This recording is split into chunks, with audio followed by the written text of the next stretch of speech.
What's up, y'all? Thank you for viewing the In Between series, the show where young folks honor the space between their dreams and their reality. We're so excited for today's episode.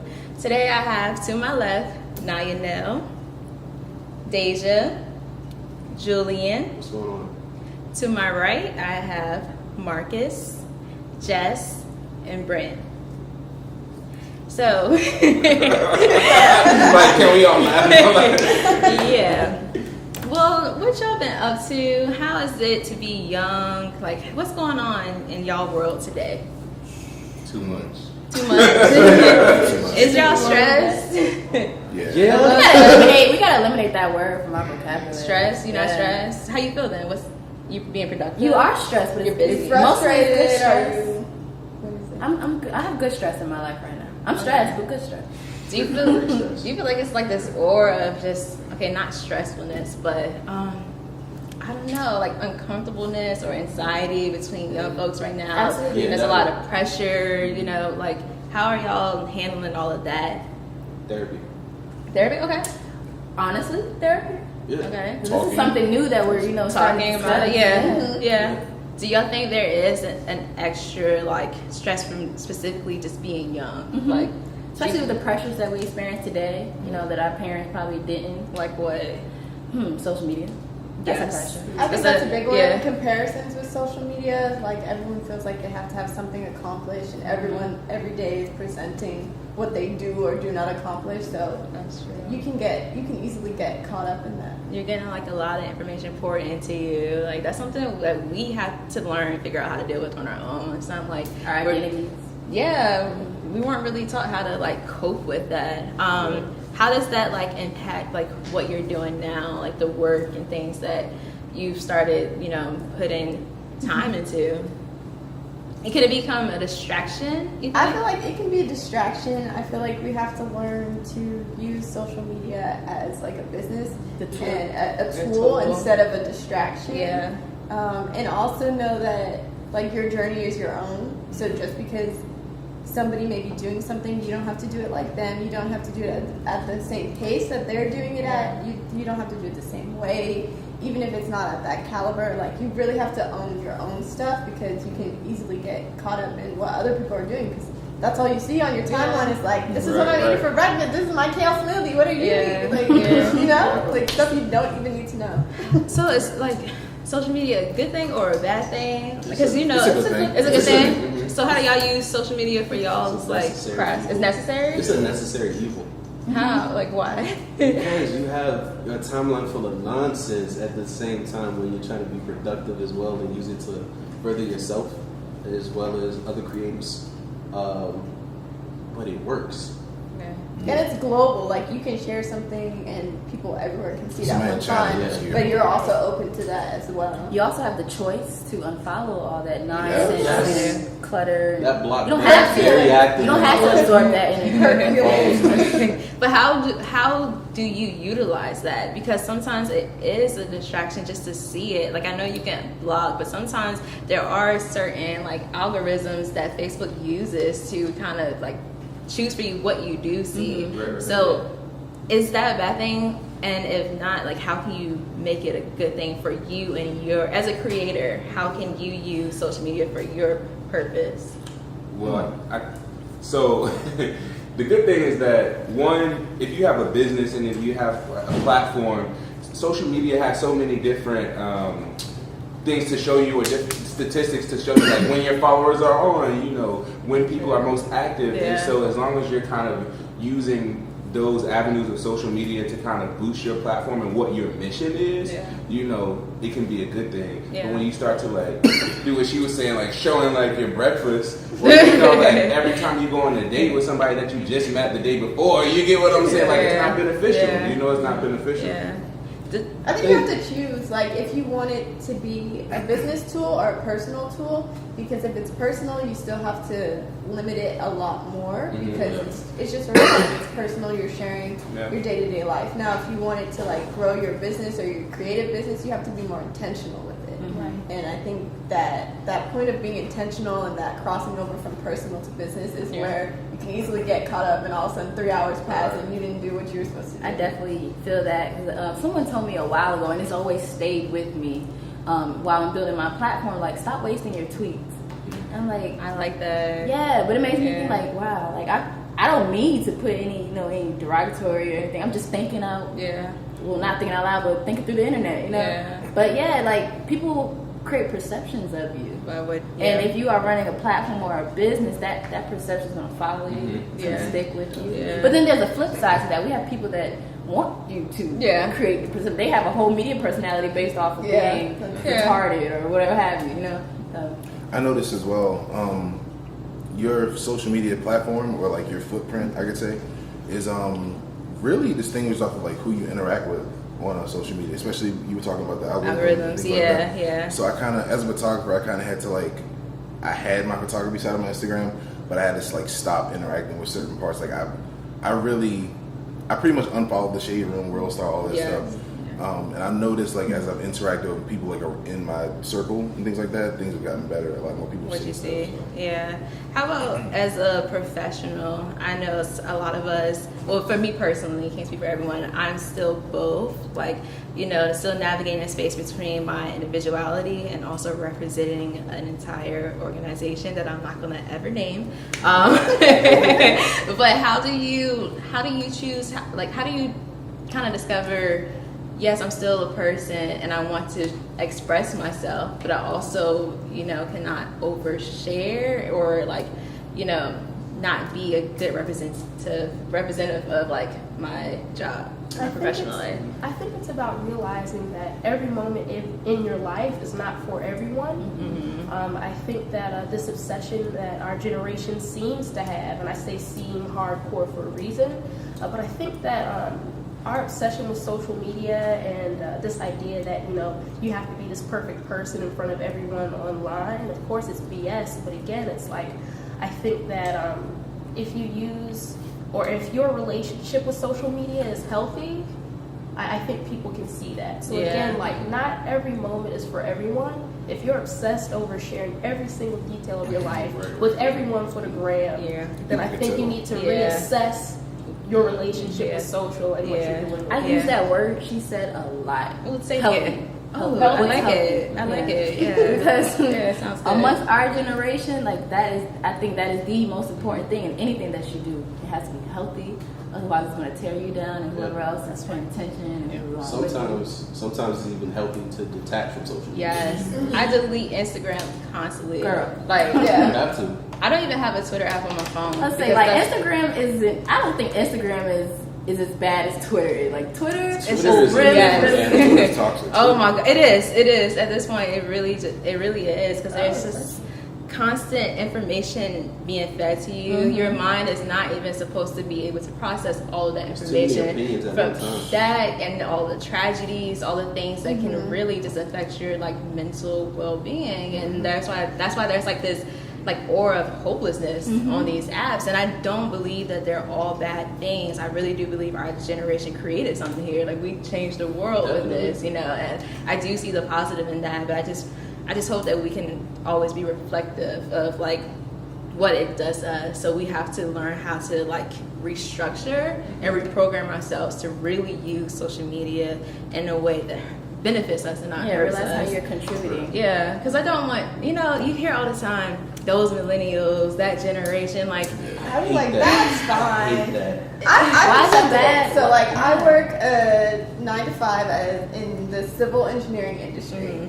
And I think it's like a lot of older like Caucasian men, and I'll literally like do one thing on the computer, like the smallest thing, maybe like, I don't know, change a cell in Excel, and they're like, oh my gosh, millennials, like, you would think I just solved world hunger or something. So I like, just spin it and make it like, yeah, I'm a millennial, yeah, I maybe on my phone, but it comes with other positives, and I try to emphasize those. And I'm like, you see, us millennials, we know our gadgets. But I think the interesting flip side of that is that they'll still tell you that you deserve to make a low wage. Yes. I think in my experience so far, I graduated from the illustrious Howard University in 2015. Something that I dealt with when I came out of school was just the low wages. I mean, I worked internships for no money. I was told that that was normal.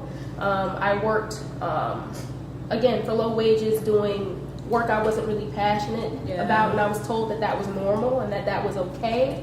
And I always thought that that was BS. So it's crazy how they'll hype you up for being this super smart millennial with all these skills, but they're not going to pay you. Well, that's the thing. I'm like, Unless you you can hype me like up, but I'm going to do my research. I already know, like, certain systems and certain industries are not structured for me to excel and for me to be their star person, whatever, like, I'm supposed to look like. It is what it is. So knowing that and going into things knowing that, I'm going to do what I have to do to make sure that I get my work. Because if not, that's when I'll just leave. I'll walk away and go somewhere where I do. Yeah. But I feel like you do have to work hard. You do have to negotiate. You do have to see comparative packages. You do have to ask other people questions. If you don't know, like, I have to do more than the average person, whatever the average person is in that position. But at the same time, don't you kind of understand what I can kind of see why that generation looks at us like, bruh, like, what's wrong with them? Because we're good at everything. But and I think a lot of times what we kind of struggle with is streamlining what we're good at, and so it seems like we're all over the place when it comes to what we're passionate about or what we're good at, you know. And I think that we can become a generation that are a jack of all trades and sometimes masters of nothing, unfortunately. And so, like, sitting at a 9 to 5, like, I hated my 9 to 5. Like, I loved what I did and I found passion in it, but at the same time, realizing that, like, sitting at a desk is not for me and doing one thing. You get what I'm saying? So I had no choice but to go into business for myself. But, you know, I get it. I understand where that perception of us comes from. I also think that the industries, like corporate America, is changing for younger people. I mean, if you look at Google, like, people can have nap stations. You can sit on the beanbag. You have certain hours that are set up for you to creatively do what you want and not like your task at job, and you're still getting paid. So I feel like sometimes we don't take the extra mile to find those, to find what fits our personality, that I can come in late because I don't want to be a morning person for someone else's journey. Like, and I will go find a job that will give me that. The struggle is that, do you really think that there's like an abundance of jobs that understand millennials? No, I don't agree with that, but I think they exist, and you have to do your part to find them. Yeah, because I don't think society's caught up yet. I don't either. But I think that's easier said than done. Okay. Because I mean, what did you study in school? I studied civil engineering and business management. And that's the difference, right? You got a lot of people with a lot of different majors, right? So what I studied at Howard was film and political science, right? So naturally it was going to be... Poli-sci right here too. Okay, see? So double major in FM. It's a different journey, right? So someone like you with your background can definitely find a Google-like place to work, right? But for the rest of us, you know, we're working 9 to 5. Girl, in DC, I feel like, do you know what the job market is like? Maybe DC. So my dad is in film, but that's in LA. So, and see, that's the difference in perception. Yeah, I don't know anything about the DC film. It's different. But I feel like in LA you can find that because you have a lot of young people in that. Gotcha. I know for me, so I went to a little school in the middle of Kentucky called Morehead State University. You probably never heard of it. Hype it up, though. So for my bachelor's, I came out with a bachelor's of public relations. I came back home, could not find a job to save my life. So when I finally did get a job, I eventually got into photography. Now I know people kind of like knock down the 9 to 5 and people hate it. And yes, sometimes I do. I go to my job and I'm like miserable. But sometimes I feel the pleasure of just like, you know, earning my money and then kind of like putting it towards my photography and just my arts and connecting with people and things like that. Like I host a lot of events back in DC, and it's like, you know, renting out spaces and stuff like that isn't cheap. I need that money from somewhere. So, you know, I still see the pleasure in earning my check from a 9 to 5. And then I just recently finished my master's at Bowie State University. So Okay. Okay. yeah. Okay, black man. I like that. I like that. Okay, black man. Appreciate it. I like it. But now I'm starting to like the job I just now received. I received the offer. I should be starting soon. That's much more. Blessings. Yeah, it's coming. It's all coming at the same time. But but that job is like much more in my field. I got a master's of public administration, so it's like much more in my field, a lot better, and then I'll have more room to like even more time to work on my photography. So I feel like it gets Your own better. investor. Yeah. So I'm gonna bring it into a submission that we got. Subject is in between grateful and miserable. Dear panelists, I feel like I should be grateful for the opportunity to work in my field, but I just don't love my job. However, with bills, goals, student loans lingering over my head, I'm afraid to risk anything.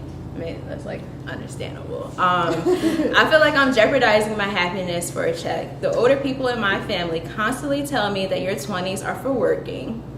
But I feel like times are different now, and we are no longer having to deal with some of the burdens that keep previous generations working deficient jobs. I'm a dedicated worker, but is being miserable a mandatory component of keeping a job? What advice do you have for somebody?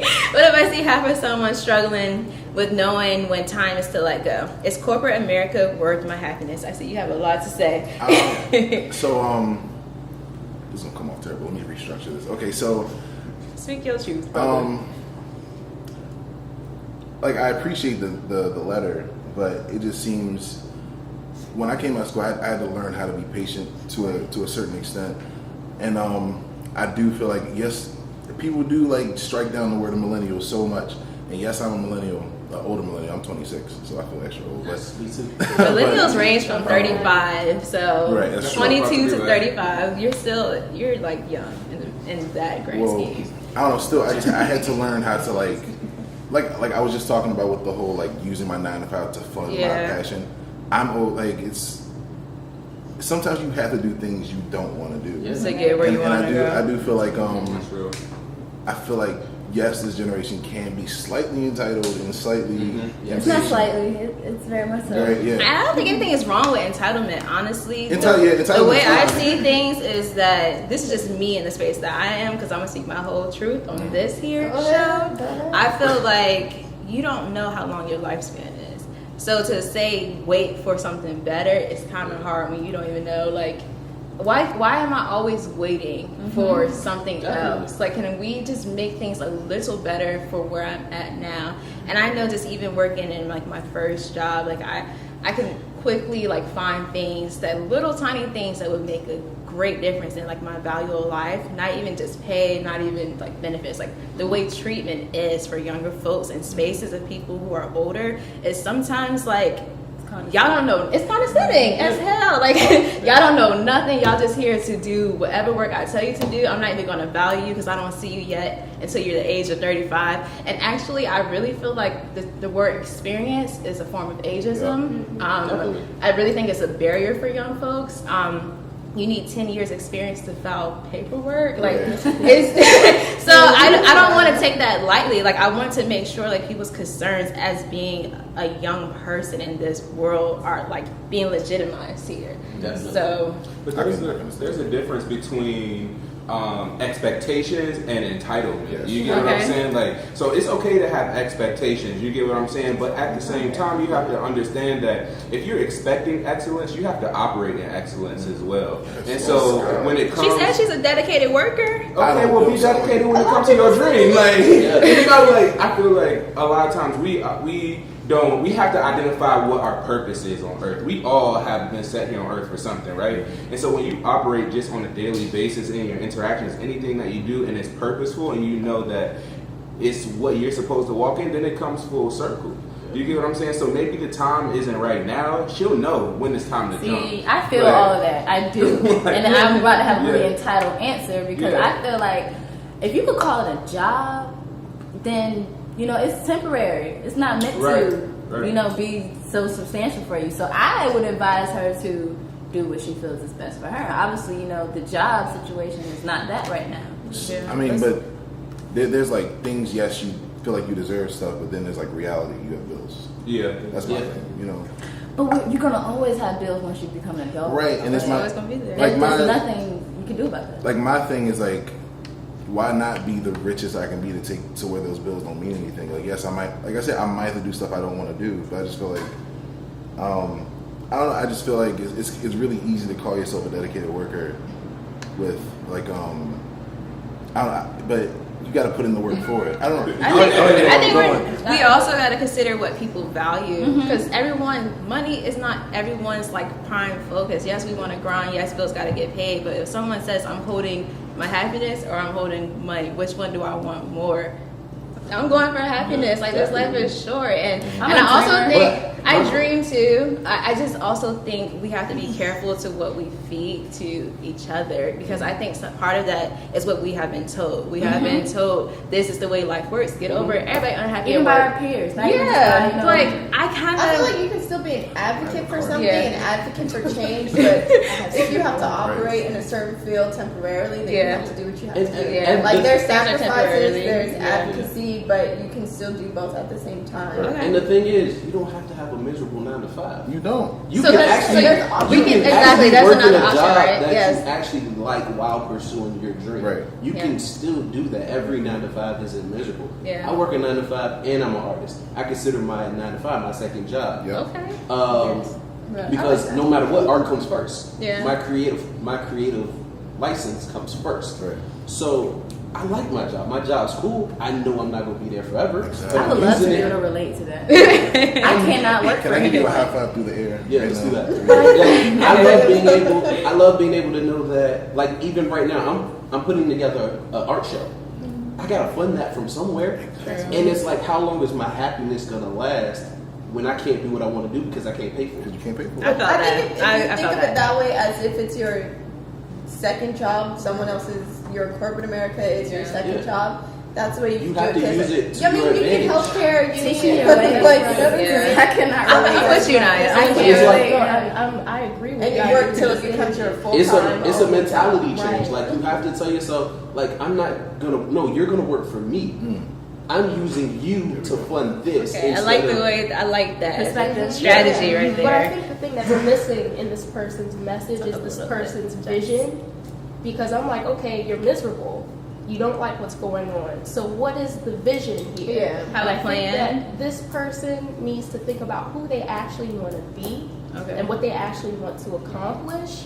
So this miserable feeling can be put into planning and figuring out a vision and figuring out what the next move is instead of sitting down and being miserable. Your 20s is your time to build. About identifying purpose, though. Right. I feel like that is everything that she said. That has all been us at one point in time. Still Like, is. Still and- is. and you know, it Still still is. is. You get what I'm saying? But when you are really actively seeking, what your lane is as an individual, as a human being, what legacy you want to leave That's as a right. person, then things start to shift in your mind, and you don't begin to work for people, but you begin to work for a bigger picture. Yes. You get what I'm saying? So I feel like when you work, like you're not operating under your temporary emotions, and like that's what that letter seems to be. And I think that's what we're all kind of having a conflict Yeah. with.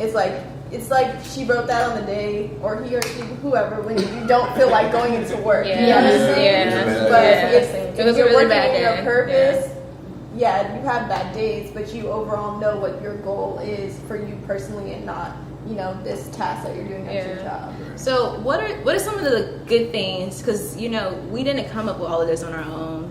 Like people before us have poured into us and have led the way. So we got to make sure we pay respect to that. So what are some of the good things that you've gotten from people that come before you that has inspired you and like kind of gives you to what you're doing now? My biggest role model, and it's gonna sound so childish, but Beyonce. I knew you was gonna say that. It has always been. But I've grown up with that being the case. So I've watched her become, just be a part of the singing group, to being a solo artist, to running her own company, to firing her father, her manager, and literally doing everything herself. Like that's inspiring to someone like me. I'm a dreamer Yeah. / dream chaser, Yeah. So All right, don't kill me on this. All right, so you already know what I'm about to say. Kanye's probably been like the biggest role model for me. Cut. Sorry. The views of this person do not represent the show. I'm just All right, look. So anyway, Turn this political. I'll sit up here and defend Kanye for a while. Look, all right. So Kanye, biggest role model for me. Most of you guys like probably know how he started up. Like he started doing beats, rapping, things like that, and now he has like a $1.8 billion fashion company. You know, so According to him. You won't get no agreements from me, Right. but I It's okay. I appreciate But it. I'm saying like you can see how he used his other talents and I don't like, see things. nothing. Come on, man. I'm playing, I'm playing. and like other things he had to do to get to where, because everybody said he wasn't gonna make it in fashion. That dude sells out everything like every weekend. You know what I mean? So he used his other means, and possibly, what if he didn't like rap that much? You know what I mean? Mm-hmm. He did it to get to something else he wanted to get to. Like I said, please don't kill me. I would say mine, of course, not including my powerful family members. I would say Mae Jemison. So she was one of the first NASA astronauts, but she was an actress. She was also a choreographer. She was in Star Trek too. So kind of like that limitless lifestyle. I think you don't have to be defined as one thing. So although she's like super smart and intelligent and went into the STEM field, that didn't stop her from making a name for herself in the creative field as well. It's in dance, it's in acting. I feel like sometimes people in life, they try to categorize you and you're like, this is what you're going to be, this is what you're going to excel at, but you can pick like whatever journey you want at whatever time you want. So. Yeah. I'm with that. Me personally, mine's is Thurgood Marshall, still is. I just thought he is a powerhouse. Like, I just felt like his whole journey was unbelievable. He's really the reason why I went to school and studied political science and African American studies, and really inspired me to just pour my all into Black folks, because I feel like we deserve so much. So, yeah. I'm gonna say my mom and just the ancestors in general, the people that paved the way. My mom, because she's an entrepreneur herself. She's made a living just being a musician and teaching music, and that showed me early on that I can do whatever the hell I want to do. But aside from that, I think about just our ancestors and what they've been through just throughout history, and how I have no excuse but to be absolutely true to myself in every single thing that I do. Yeah. So my inspiration. Look, I feel like I shouldn't have said But Beyonce. what about you, Brittany? I was gonna say, what was yours? I love me some Beyonce. Beyonce is a powerful Black woman. So I think anybody considered or deemed as the underdog is my inspiration. Because when you're considered an underdog, for instance, like Martin Luther King Jr., right, led all of these civil rights movements, and he didn't let the outside world change who he was on the inside. You know, he could have fed malice into people. You get what I'm saying? So anybody who is just an underdog that's fighting for a bigger purpose, that's who I'm watching. Because it's like, dang, like everybody expected you to fall and be like somebody less than what you were, and you come and you hungry, like you know. So I feel you. So we're gonna wrap up this conversation. Thank you for all of y'all's input. This was good, y'all. Thank you for having me. All right, to the viewers at home, thank you for watching, and we'll see you next week. See ya. Bye. You hit up Clay too? I thought. Oh, you wanted to.